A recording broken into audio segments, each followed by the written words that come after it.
Hello, everyone. I haven't done a podcast or anything actually for quite a while. I've been quite ill for the last 6 months, and my brain's just coming back online.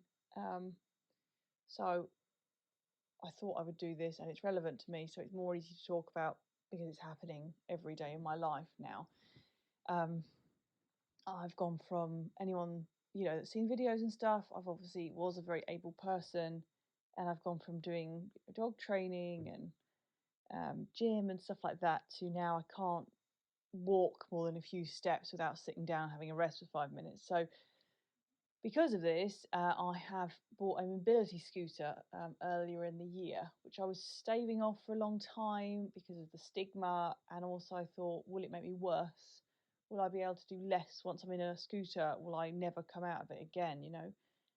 Which is it's a relevant concern because the less you do, the less you can do, kind of. But I got diagnosed with ME, chronic fatigue syndrome, and fibromyalgia in January. Um, and everything got a lot worse in January. That's when it really kind of went downhill. Could only walk the dog a couple of times a week and couldn't get anywhere really. I would just be either hopping from bench to bench or just staggering into my nature reserve, which is at the end of my road, and just sitting in the middle of nowhere on a log for hours. So weirdly, you might think, oh gosh, that must be really boring. But weirdly, when you're so tired and your brain doesn't work, it feels. When I say my brain doesn't work, it's like big empty spaces. So like now I'll be talking and then it's like the words just run out. There's just nothing. There's just nothing there. Anyway, my point is it's not boring and time seems to move really fast as well. So I'll be kind of checking my watch, and when I'm looking at how long we've been out, it's like, wow, I can't believe that's been an hour or 2 hours, or time just moves really quickly. So for me, it's not making any difference. Oh, the cat's joined us again. Cats are terrible. Yeah, terrible. Um, so yeah, that's where I'm at, and I did get a scooter, and it's been really helpful. And it, I have slowly got better to the point where I can go out almost every day. I would say the dog misses a walk once a week now. She never missed a walk for years and years and years. I'd go out even if I was ill. I'd always do something with her outdoors, which is probably why I'm ill now. Like, if you're ill, rest. Please rest if you're ill.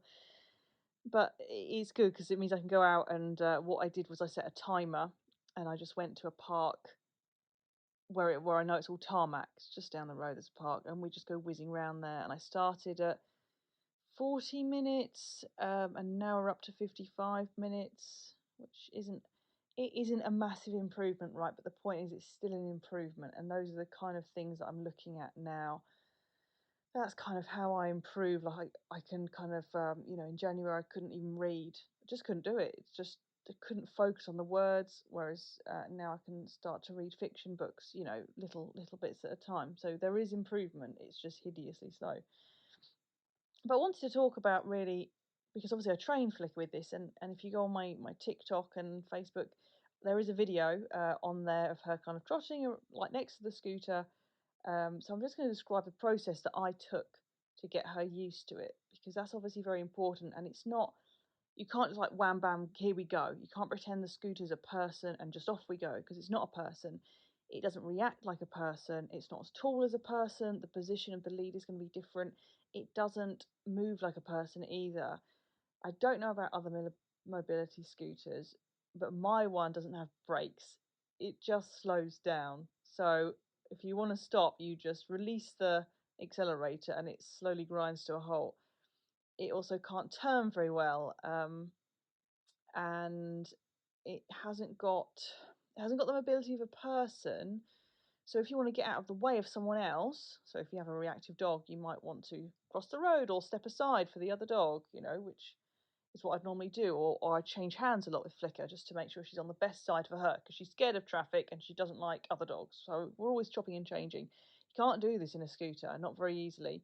And when you're disabled, and your muscles are not working and your brain's not working, all of that kind of is gone as well, which I didn't really account for at the time. And now I'm only just starting to learn what to do in a situation where a happy dog comes up to us, and I have to stop the fight. I was very good at it before, very good at shooing other people's dogs away. But when my brain's switched off, all that's happened is I've sat there like a moron, and a dog's come up, and I haven't been able to do a thing. And so Flicker's stepped in and just gone ballistic, as Flicker does, um, for me on my behalf, you could say. So yeah, it's not good having a reactive or unbalanced dog when you're disabled anyway. Any disability, right? They know it, they can sense it, they can see it in your body language, they know you can't move as fast, they know your brain's not as fast, they know this, and they step in helpfully for you.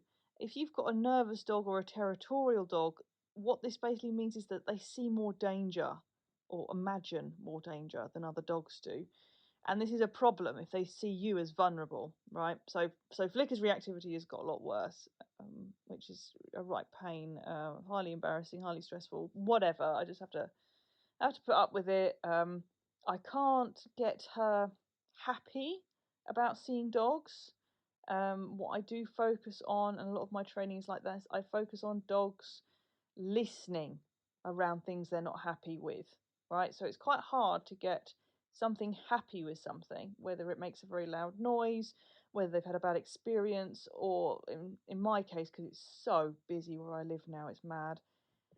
I cannot teach my dog to tolerate rude dogs. It's not going to happen. And she's a wild dog, so she's even more going for that. It's not going to happen, and that's fine. That's her. She shouldn't be getting jumped all over or interrupted or dogs coming up into her space. She gives them a warning. They don't read it because they're domestic dogs.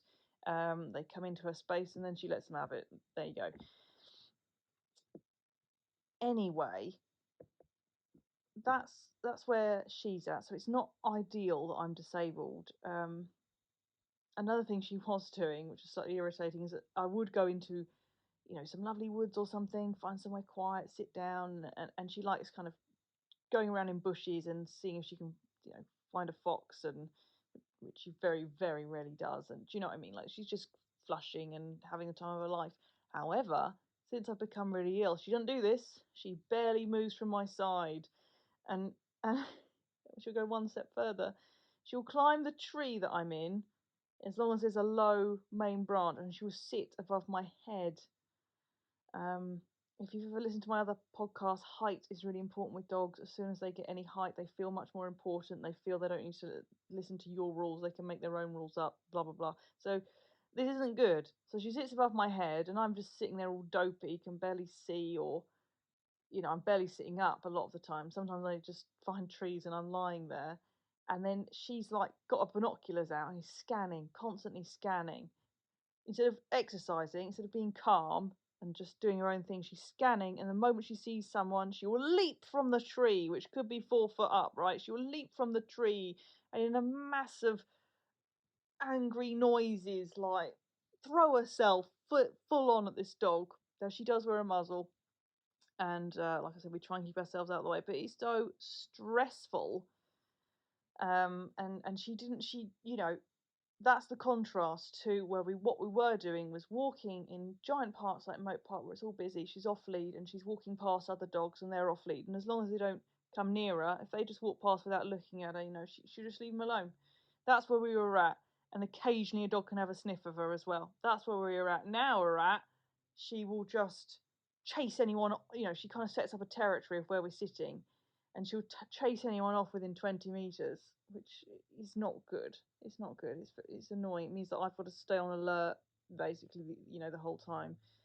And if I'm more alert and if I'm more able and things like that, then she's happy to go off and explore. It's really interesting. Be great in a apocalyptic situation. Be great if I was in a war zone and I needed a dog looking after me. Fantastic, but I'm not. I'm in a very residential area where everyone else's dog's like really happy, and and I've got the monster dog. So that's the first thing to consider, that if you have become disabled, your dog's personality can change quite drastically depending on who they are as a character. Um, my old dog Sky was a greyhound, and she wouldn't have changed much. She was a solid, balanced personality. She was fantastic. But this Romanian dog is, like I said, she's a wild dog anyway. So what can you expect from a wild dog?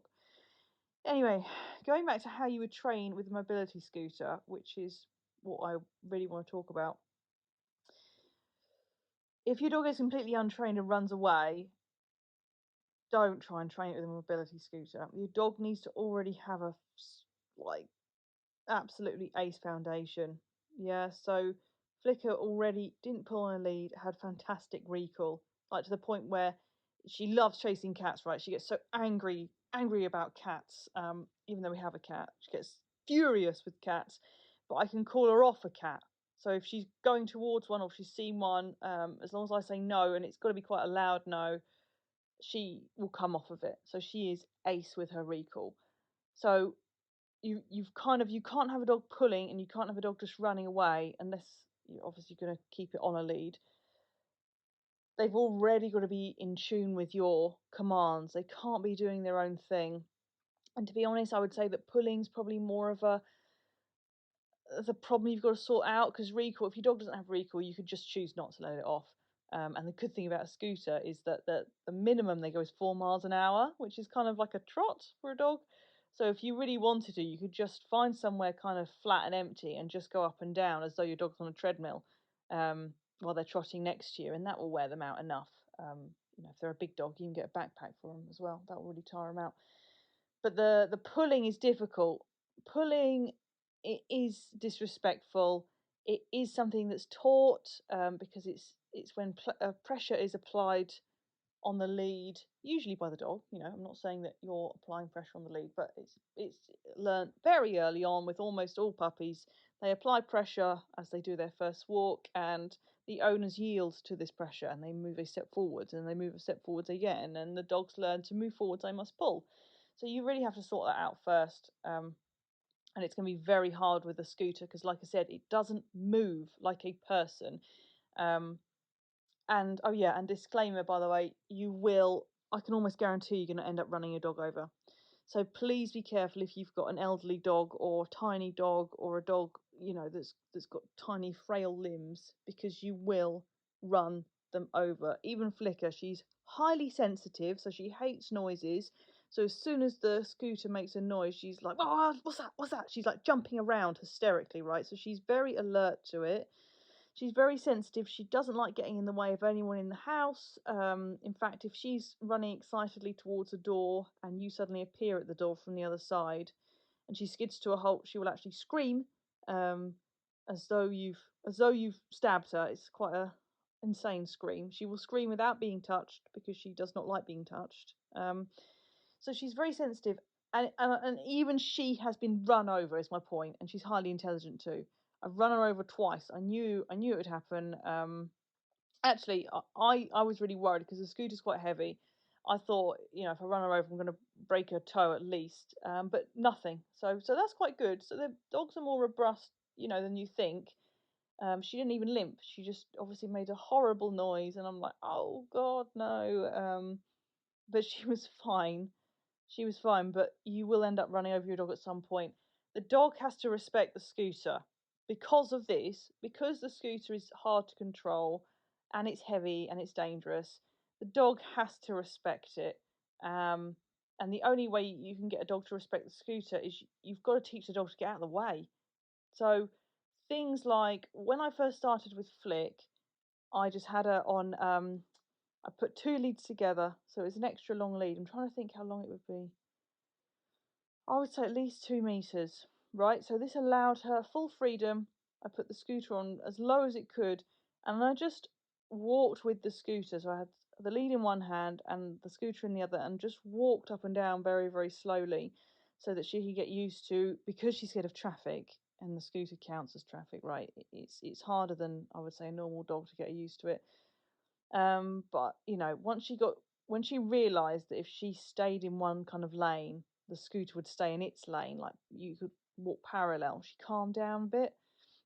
But that's what I'd advise for the first thing, and this is why you can't really have your dog pulling around.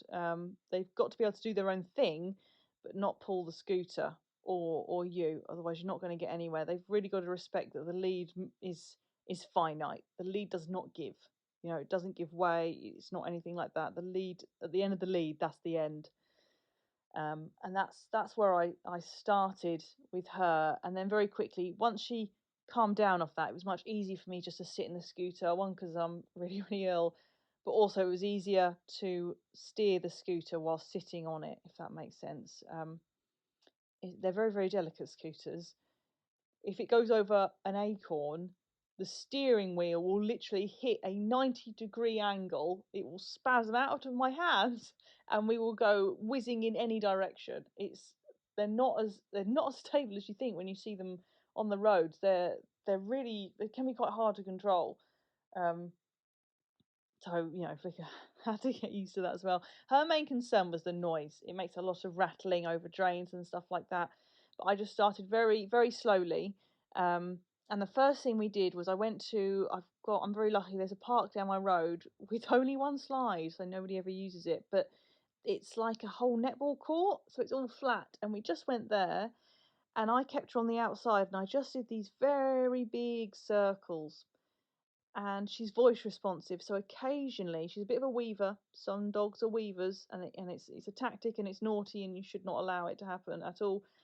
But yeah, she likes to weave from side to side, and the more you let her, the more she'll do it. And it's a tactic. It's to control you and your movement. It's seeing what they can get away with. It's seeing where they stand in the pecking order. If your dog's a weaver, don't let them do it. Almost all puppies do it because they don't know what they're doing, but some dogs will try it on, even though they know, we're training solidly for years, and then suddenly we'll start doing a mad weave. Um, so if she got in front, I'd go, no, quite short and sharp, and she's voice responsive, so that it does mean something to her. If your dog isn't voice responsive, there's no point doing all that. But she had to know that it was wrong to step in front of the scooter. And for me personally, I don't like her going behind it either. I like her to the side so I can see exactly where she is, because I get a bit anxious that if she's behind the scooter, the lead might get tight and it might pull her into the back wheels or something and get all mangled. So I get quite anxious about that. You've got to find where your dog likes to be. If you're happy with your dog in front and you know they're going to persistently be in front without stopping, that's fine. If your dog is quite mellow and is not likely to take over and likes to be at the back, like my greyhound did, then have them at the back. That's fine too. But with Flicker, because she's a weaver, because she does silly things and she's quite spooky, like a horse, she like darts out in front of things. I like her where I know she's going to be. So if I put her on one side, I want you to stay on that side, unless I've changed my mind and I can tell you otherwise. That's important. So I like her on the side. And then it's just a case of getting them used to each and everything. So we did a bit on the first day. We just went round in circles, went back home. And on the next day, did the same thing, a bit faster.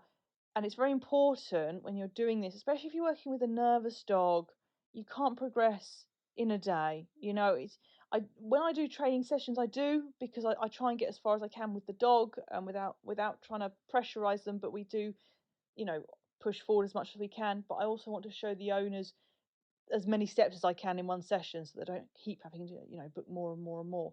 But I didn't do that with Flicker because I don't have to. So we just took it at our own pace. If she had a bad experience in those early days, that would be horrendous. Everything has to be positive. The only thing that she didn't like was the noise. So if I can prove to her it's safe, then she will happily walk with me. Another thing we did as well, actually, which was quite good, which again, your dog would have to have recall for this, but the park's enclosed, so I let her off as well. So I just kept whizzing round, let her off. We even had a game of chase at one point, which was good fun. But just to remind her that she can come up to me. Lots of chicken involved with this, loads of treats, loads and loads and loads. I tried to give her some as we were walking along. That was quite hard with the steering. I did more of kind of stopping and starting. So I'd stop, give her some, start, give her some. Again, we want all positive experiences with this. Again, you don't really need to use treats. If your dog likes them, you might as well. You progress so much faster with food. I don't use much now. I do it with recall probably once a week. I'll take some chicken out with me, um, and if I want to get her on my lap, which I'm going to go to for a sec anyway, as to why I would do that. But just getting her used to it, and she did get used to turning and things like that and walking close. The thing that took the longest for her, which makes sense really because of her history, was the noises. So once she got a bit more confident, I would purposefully try and make things rattle. Like I would go up and down curbs a bit faster so you get that bump, and going over drains so you get those bumps. But in the first week, I purposely avoided those things. Any dip with the scooter, any crack in the road that you won't even see with the car. It's so small. The scooter like feels like it jumps about 2 foot in the air. It's insane. So I purposely avoided those in the beginning, and then once she became happy, and I can see she's happy because the way she normally walks when she's happy is her tail is up. It's up, but it's not stiff, right? A dog with a stiff upright tail is tense and is asking for trouble. It's kind of up like a flag and just gently waving around, and she's, her head is kind of in a middle position. It's not upright with her chest out, but it's not down like she's frightened or looking at something to attack. It's just happy and in the middle and nice and flowing, and maybe she'll have a little bit of a pant as well, right? So that's when she started looking more like that. That's when I was like, right, we can step it up, we can go a bit faster, we're gonna make some noises. For a long time, she was worried about the keys because the keys would madly rattle every time I went over a bump. Um, and that was a problem for a while. Now she's fine. She's fine. We've been using it. So that was March, and now it's June. So what's that? 3 months. Yeah, and she's really good with it. In fact, and then she becomes too good with it, and then she got herself run over because she forgot what it was. But everything has to start really, really slow. So first day, I didn't really leave the drive, just up and down. That's it. Next day, we go down the end of the road to the park and do big, big wide circles on a big lead. And let you off for a bit, see if you're happy to come back to me. Blah blah blah. Make the lead a bit shorter, go a bit faster, do noises. Those are your steps, and then for me personally, and I think it's a good one. It's probably not going to work if you've got an English Mastiff, but she's about 10 kilos, so she's nice and light. It's jumping on my lap. Very handy. She finds this hard because she doesn't trust anything, but she doesn't trust the ground moving under her, and she hates traveling in the car anyway. So it's probably to do with that. But I got her used to jumping up, which I want on command because if a dog comes over, I would rather her on my lap and then we can move out the way than she's on the ground and having a little fight. It's just easier. So jumping up on time, but also getting used to moving on the scooter, which ended up being more important than I thought because of the way people park. It can get really narrow, and it's too narrow to get a scooter and a dog side by side safely. So I'm not having a go at anyone that parks too close for a scooter. That's another point, and parking is tricky at the best of times. Everyone tries their best, right? So I don't really mind it, but she had to get on my lap and stay on my lap for a lot of these times where I'm squeezing myself between walls and cars. So that's important as well, that they are happy with that. I can imagine most dogs would be happier than Flick is about staying on your lap, because Flicker doesn't even like lap cuddles. She cannot settle. She finds it very kind of worrying if you've got your hand laid across her. She doesn't like that. She will start kind of wriggling and licking and moving and patting, and she doesn't like that because in her world, the wild world, they would never lay a paw on the other one unless they're telling it off or trying to dominate it or trying to control it. So she doesn't see it as affection. She just sees it as you're making her feel uncomfortable, and she doesn't know why, and she's trying to do appeasing behavior to get you to stop. Please stop telling me off. And it's like, I'm just cuddling you. Calm down. So she's not happy being on laps anyway, but I can imagine a lot of dogs are, and they will be happy with the scooter interaction. I used a blanket as well, one because it was really cold in March, but also it stops you getting muddy. The dog's going to run in mud and all sorts, and you don't necessarily want to get your best outfits ruined. So designate a dog blanket for your dog to go on, And how I got used to that was insanely slow, not uphill or downhill at first, and basically pushing chicken into her mouth every few seconds just to get some positive stuff going. And then I built up to, again, I stayed really slow to be honest, but going on slopes, so slightly downhill, slightly uphill, and you can feel when you do this with your dog, you can feel them kind of tensing against you, so you know that they're working, their bodies are working, their brains are working. Turning is important as well because again they have to shift their weight so they don't slide off. Um, and I hold her. I do hold her there as well because I don't expect her to stay of her own accord. She's got quite a jump on her and she will just leap off into the air, which again is potentially dangerous. So I hold her on there. I just hook my finger through her collar usually. Or if we've got a long one, or if she's in a weird position, I'll hook my arm round her so that she can lean on that if she needs to. But that's quite important as well. Make sure your dog doesn't do a flying leap off your scooter onto the road or under the wheels of the scooter. Um, and again, just build it up with time. But that was quite a useful thing to do with her. Um, and yeah, it's given us our walks back, and I've now managed to build up the time with it, and I can still let her have a sniff and stuff. You know, sometimes if it's more empty, we can go whizzing round, or I go to a tennis court, I put her on a lead, and we just go round several times. You know, as fast as the scooter will allow, just to get some energy out. And when it's busier, I try and find an interesting hedge, um, and I let her go in there, and I just kind of park it outside and just enjoy the sunshine or watch the crows fight with the magpies, whatever. So she's still getting her time out.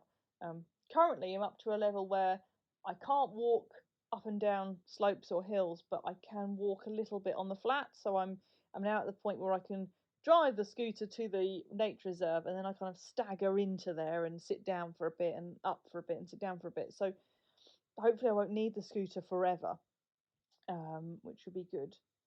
But it is very useful, and if you're debating about it or something, I would definitely recommend it. Honestly, even if you don't end up using it for your dog, I would definitely recommend it. It's given me a lot more freedom to go out and do stuff.